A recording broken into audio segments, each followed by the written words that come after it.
go to the correct classroom for the course microeconomics.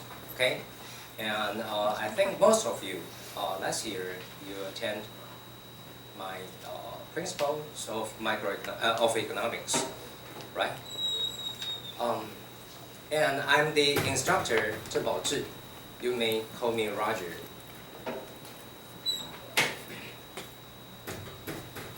All right. So I'd like to know, do we have exchange students in the classroom? Please raise your hand. 1 and 2. We have 2. Okay. So where are you from? Gentlemen and lady. Lady first. France. Okay, good. All right. And I'd like to tell you something about this course. This course is an EMI course. So you're encouraged to use English either in class or after class. So about discussion or assignments. So what is EMI? What does EMI stands for? EMI, anyone knows? English as the medium of instruction, which means I would instruct you about this course for the, I would deliver the content in English mostly. Actually, it should be perfectly, 100%. So this is a policy by our government. The target is 2030. Taiwan should be a perfect English country, something like that. All right, but if you want to raise your questions or problems to me in Chinese, that is okay. And I will tell you how to do that.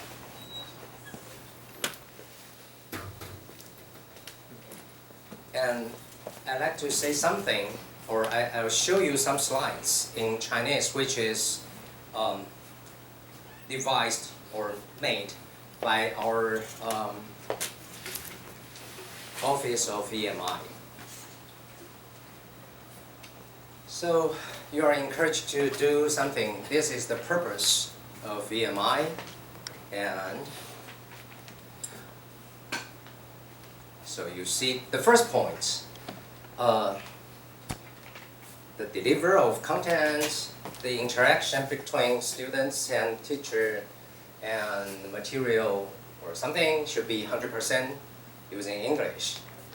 And in some certain circumstances, you may use Chinese. So like a group discussion, so you may temporarily use Chinese so that to brainstorming or yeah. And but you actually I would not ask you to make some presentation. So this part you don't have to worry about that. All right. So my obligation or my duty is to ensure you or to guarantee that at least 70% between our communication or between your communication should be in English. All right. So in this case, I'd like to say something about CLIO. CLIO means content and language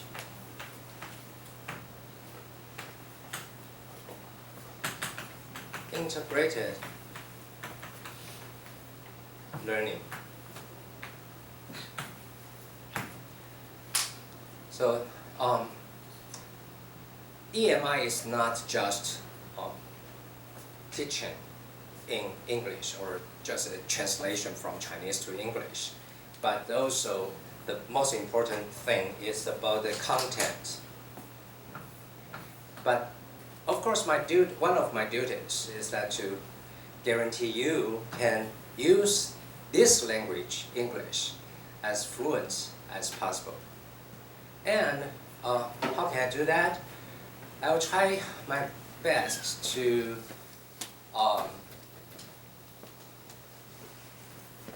like pronounce correctly or make things clear enough using my body languages or gestures. Okay, so both of them are important. And if you are the second year student, sophomore, and you check 9 credits or above, you can earn 15,000 NT dollars. So it's a reward for you. So how can you earn 9 credits for this year, and you can earn 6 from this course? And also we have like this general knowledge or the statistics. Both these are in the graduate school. And of course, this one, mathematical economics. Alright, so it should not be difficult for you to earn 9 credits. Okay? So try very hard to get the $15,000.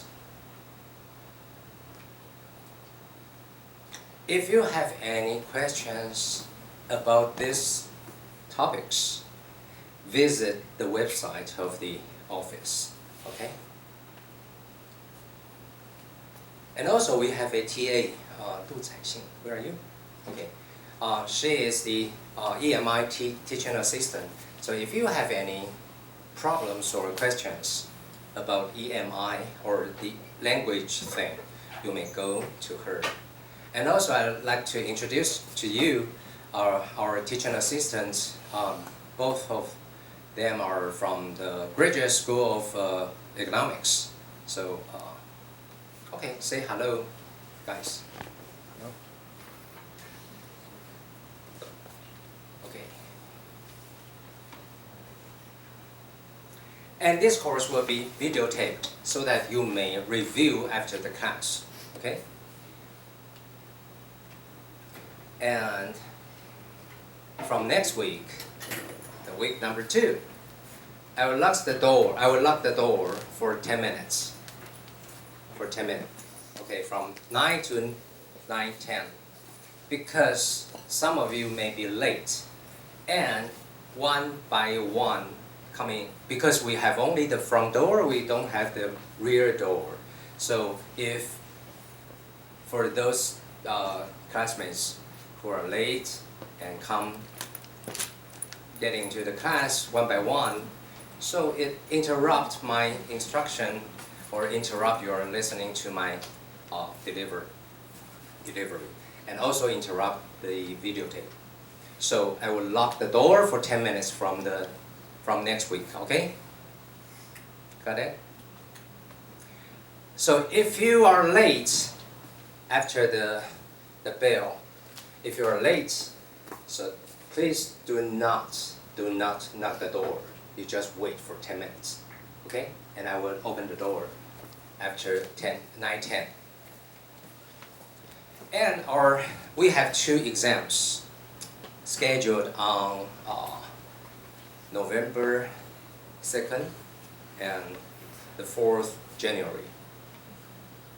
We have 2 checks of how to account your final grade. The first one is consists of 3 parts: midterm, final exams, and assignments. So for exams, we have 2 exams. The higher one accounts for 40%, and the lower one, for 30%. And also assignments accounts for the remaining 30%. And the second part, if you do not like do homeworks or not homework assignments, if you do not like to do this, okay, you may account your final grades can be decided by exams only. So the higher one accounts for 50, 5% and the other for 45%. So the system, I should say my Excel file will compute your final grades automatically for you, so you don't have to worry about it. Either which one is higher will be adopted. Get it? So, any questions so far? Where can we find the video tab? Okay. We use EE class as the official one, the communication platform. Okay, so the teaching assistant will tell you using email or notification, right? There will be notification telling you the video has been uploaded. So you don't have to worry that. You will get the link of the video. Okay? Any other questions in English or in Chinese? 我们选第二个，我们还是会可以给练习吗？还是选第二个就不会完全不会有？ Actually, you don't have to choose. The file will compute for you automatically. So you will get 2 final grades, and the higher one will be adopted. Okay? So it's a kind of advantage for you. Any other questions? So far my English is understandable. My pronunciation or my vocabulary is something.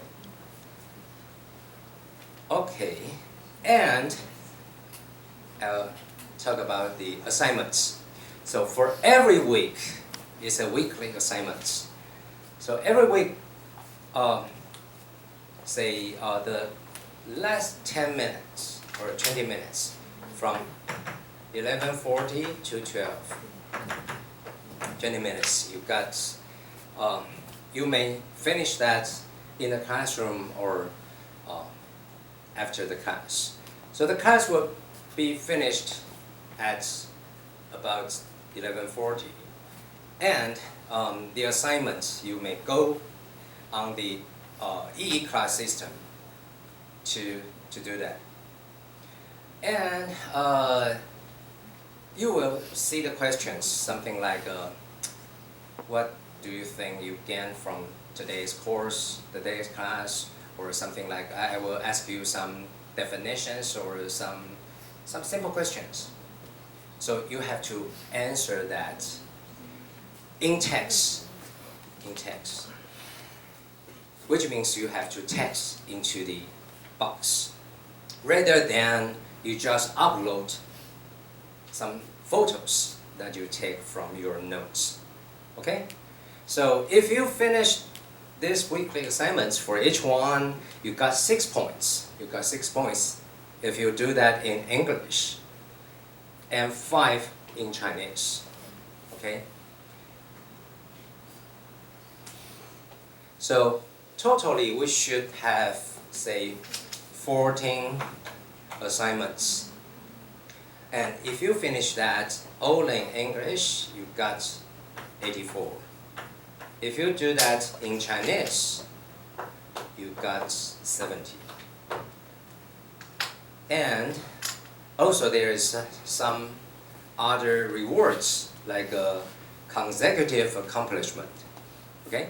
So if you do your your in-class assignments for every week, from the week 1 to week 14 consecutively, and so you will got 3 points, 6 points, 10 points, 14 points. 3, 5, 8, and 10 points for 3, 6, 10, 14 times, which means for the first week, week number 1, you got 6. If you finish week number 2 and week number 3, you got 6, 6, 6 plus what? Plus 3 points. Because you achieve this, you achieve the consecutive 3 weeks. Okay?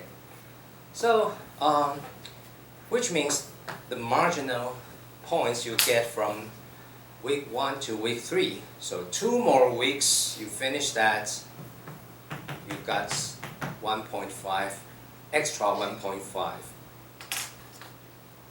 And from 3 to 6, 10, and 14, so 3 more weeks, you got how much?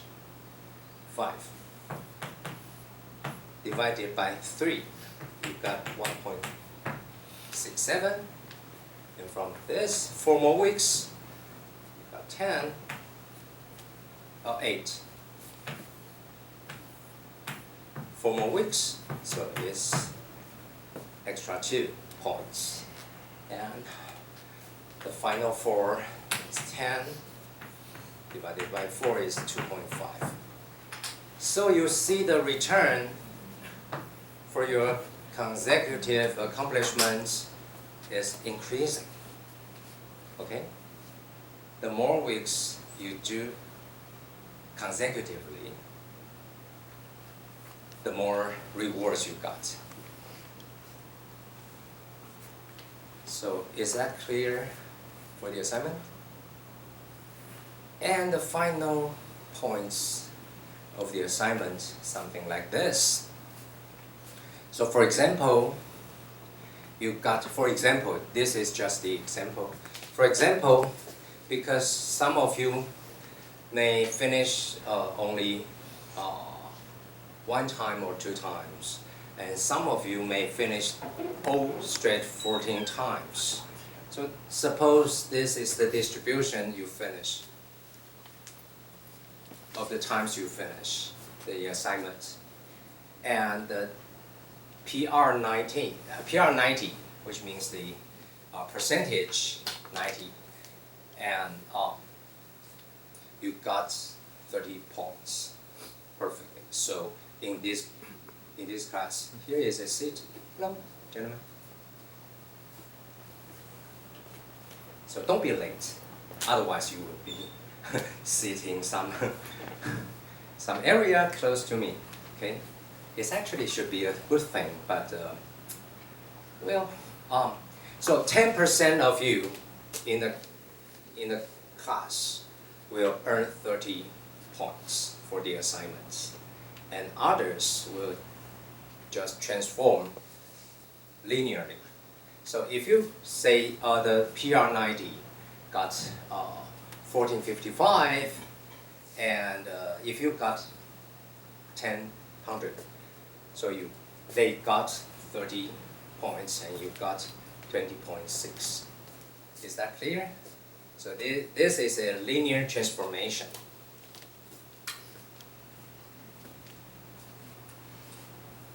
Any question?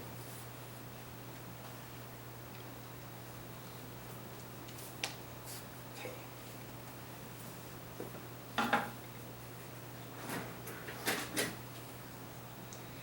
So I'd like to know how many of you have not in the list of this class, which means you need this, the pass bar. Okay, 1, 2, higher. Okay, 1, 2, 3, 4, 5, 6, 7, 8, 9. Okay, should be fine.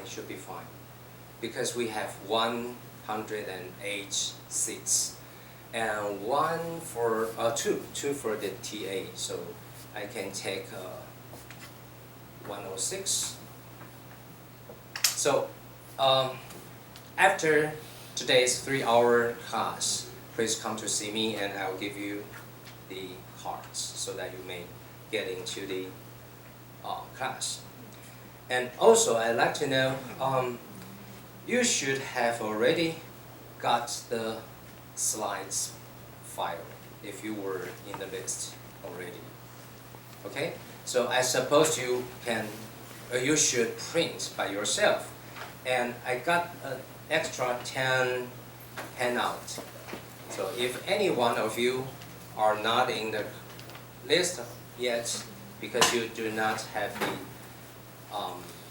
you are not in the E class of this class, so come to the stage and take one. handout. For those who are not in the list,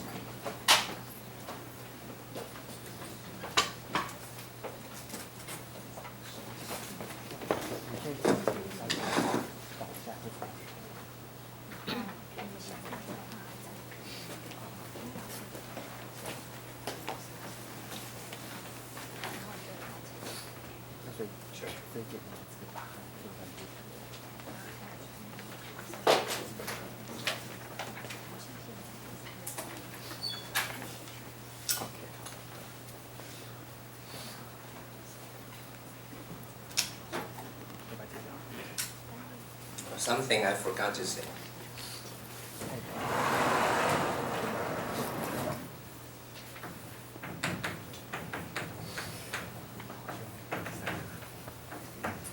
For the midterm and final exams, the total score I will give you 110. Okay? So it's already a benefit for you. And the pass line for the class will be 59.5. If you got 59.5, you may pass the class. Do we have graduate school students in the class? No, because the pass line is 70, so it's 69.5. But if you are all undergraduate, then this is the pass line. If you do not reach this line, say you got your final score 59.49, I'm so sorry you failed, okay? And you don't have to come to me because I have already given you some benefits. Okay?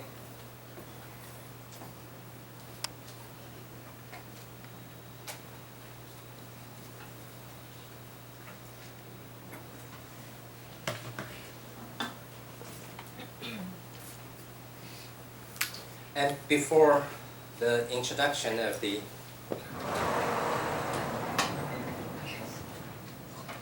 if you do not have any questions or problems here, I will erase the blackboard. Any question? Okay, talking about the language, English. So, how many of you think English could be a problem for you to understand or to take this course? How many of you think it could be a problem? Don't worry. Oh, all of you don't think it's an issue, right? English is fine for you, right? Of course, some of you may be shy to say something that, oh, my English is poor, something like, it's embarrassing if I say that. So, the content, again, and the language. Of course, the content for this course, microeconomics, is not easy. It's actually a bit sort of difficult for the content.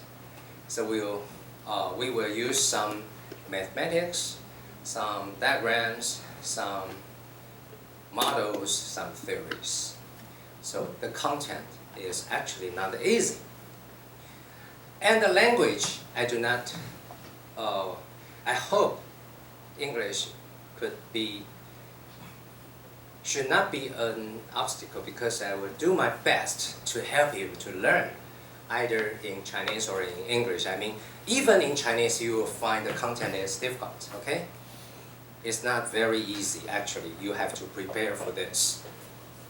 And for the language, I hope you do not use this as an excuse that, oh, that is the reason, English is the reason why I cannot pass the course. I hope you do not do this. You should ask yourself, what have you done to solve the language problem? Okay? If you can just try very hard and you cannot overcome this issue, come to see me. or go to the to see. Saixing, do you have an English name? Shelly. Go to Shelly, okay, to ask for some help. All right. So I suppose that everyone sitting in the classroom know how to pronounce A, B, C, D, E, F, G, right?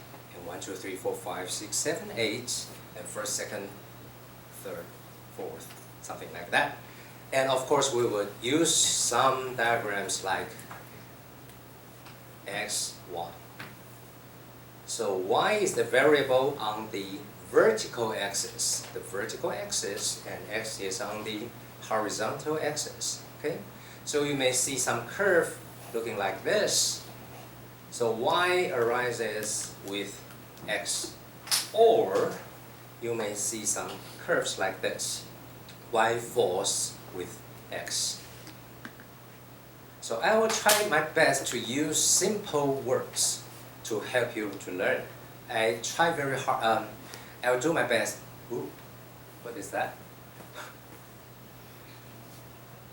I do my best not to use those complex words.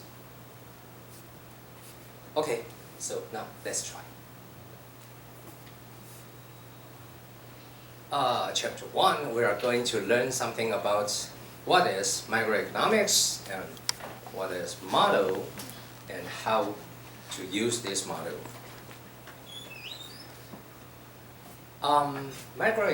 Microeconomics is something about studying how individuals, you and me, firms, if you do some business, you are running some business, you are a firm. How individuals and firms make decisions, choose between options. In a world of scarcity.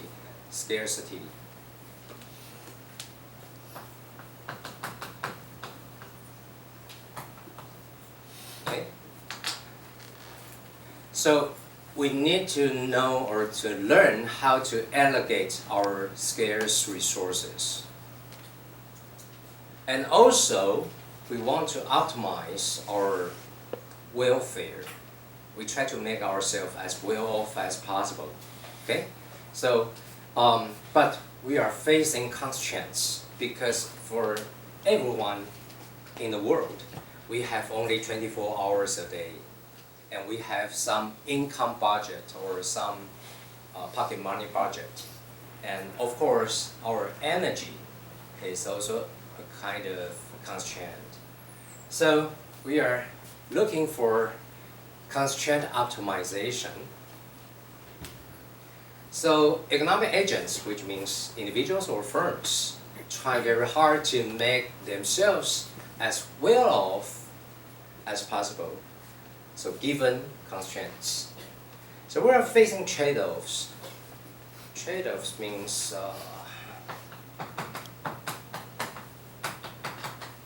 okay, so we are facing trade-offs.